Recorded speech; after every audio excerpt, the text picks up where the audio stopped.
చూడవే, ఇప్పుడేమంటావే? మాట్లాడవే. రేయ్, అదేం మాట్లాడుతుందిరా? దాని మొహం అది నా మనవరాలు ఏమైనా అంటుందా? అది దాని పక్కన నిలబడితేనే మహా పాపం రా. అది విషపు గాలులు వదులుతూ ఉంటుంది. గాలి మీ వైపు వీస్తుంది కదా అని నోటుకొచ్చినట్టు మాట్లాడకండి. ఈవిడ గారు ఇంజనీరింగ్ కాలేజీలో జాయిన్ అయిందట. చదివి ఇంజనీరింగ్ దేశాన్ని ఉద్ధరిస్తుందట. దేశాన్ని ఎలా ఉద్ధరిస్తుందో నేను చూస్తాను.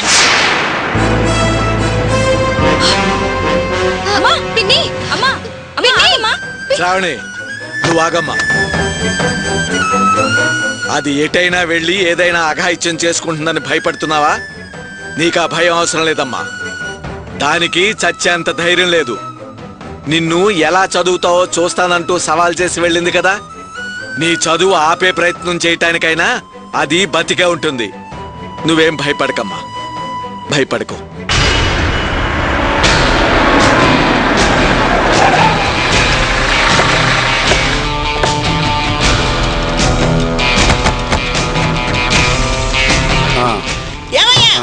నా తమ్ముని కొట్టిన వాడిని కనిపెట్టారా లేదా? నేను ఆ సిఐ నరసింహారెడ్డి గారితో మాట్లాడే వచ్చాను. డోంట్ వరీ మేడం, సిఐ గారు నాకు ఫోన్ చేశారు. ఫోన్ చేస్తే సరిపోతుందా? నా తమ్ముడి ప్రాణాలకు ముప్పు తెచ్చిన వాడిని పట్టుకోండి. రోజులు గడిచే కొద్దీ వేడి తగ్గిపోతుందయ్యా. ఆ తర్వాత దాన్ని గంగలో కలిపేస్తారు. మీ గురించి నాకు బాగా తెలుసయ్యా. ఏంటయ్యా అలా చూస్తున్నావు? అదే సిఐ గారుంటే ఆ దుర్మార్గుని పట్టుకొని ఏ కీళ్ళకి అక్కీళ్ళు ఇడిచేసేవాడు. నీకు చేత కాకపోతే చెప్పు, నేనే నేరుగా వెళ్లి కమిషనర్ కలుస్తాను. మేడం, నేను అనేది నువ్వు చెప్పేదేంటి, నేను వినేదేంటి? నా తమ్ముని దీపం కుందుతో కొట్టింది ఆ సుబ్రహ్మణ్యం గాడే అని తెలిసి కూడా ఇంకా పట్టుకోకుండా ఉండడానికి కారణం ఏంటయ్యా? మేడం, నేను చెప్పేది కాస్త పూర్తిగా వింటారా? ఎవ్వరూ పట్టుకోవాల్సిన పని లేకుండా వాడంతటా వాడే వచ్చి సరెండర్ అయ్యాడు. 103 వాడిని తీసుకొని రా.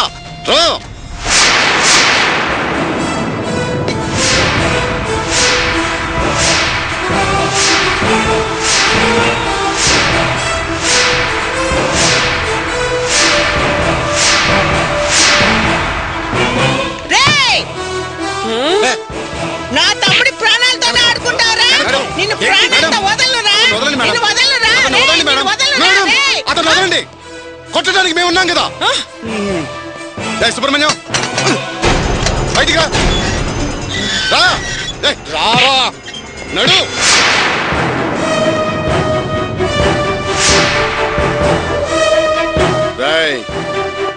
నిన్ను సాయంత్రం కోర్టుకు తీసుకువెళ్తున్నావు. నువ్వు వెళ్ళి సాయంత్రం రాపో. వెళ్ళో.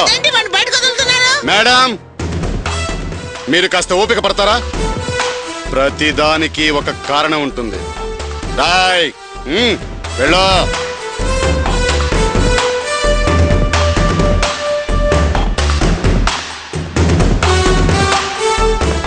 కానిస్టేబుల్స్, వాడు తప్పించుకొని పారిపోతున్నాడు, పట్టుకురండి.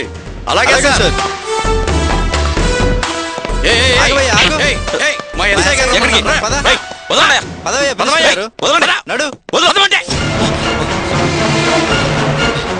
ఏంటి సార్, ఏంటి ఇదంతా?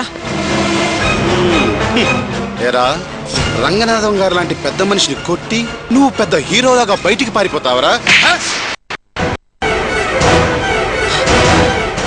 ఏంటి సార్ మీరు అనేది? నేను పారిపోవడం ఏంటి? నీ పార్టీకి నువ్వు సరెండర్ అయిపోతే మేము నిన్ను గెస్ట్ లాగా చూడాలి కదూ. సరెండర్ అయిపోయి దర్జాగా జామీన్ మీద బయటికి పోదాం అనుకున్నావు కదూ. తాట తీసి దబ్బెడకేస్తా. వీడిని లోపలేసి కుమ్మేయండి. లోపల బాగా కుమ్మండి.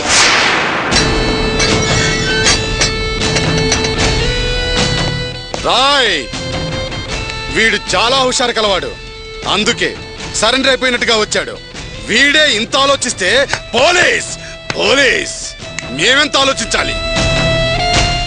సరెండర్ అయిన వాడిని వదిలేసి వెళ్ళమని చెప్పి, పారిపోతుంటే పట్టుకున్నామని చెప్పి కేసు తయారు చేయమని సిఐ గారు మాకు చెప్పారు.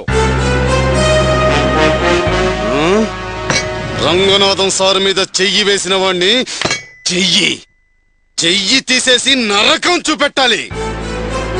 మేడం, వీడి మీద ఒక్క కంప్లైంట్ ఇవ్వండి చాలు. వీడి సంగతి నేను చూసుకుంటాను. ఏ రంగారావు, వెళ్ళి పెన్ను ప్యాడ్ తీసురా. వీడి అంతు చూస్తాను.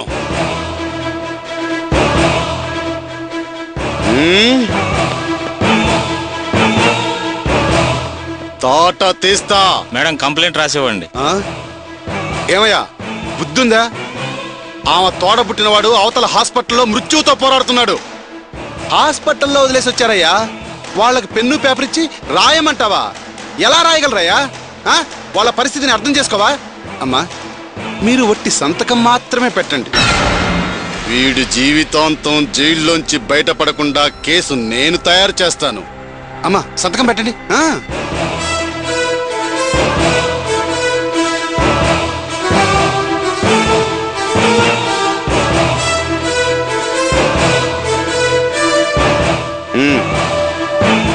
మీరు సంతకం పెట్టారు కదా, ఇక వీడి సంగతి నేను చూసుకుంటాను.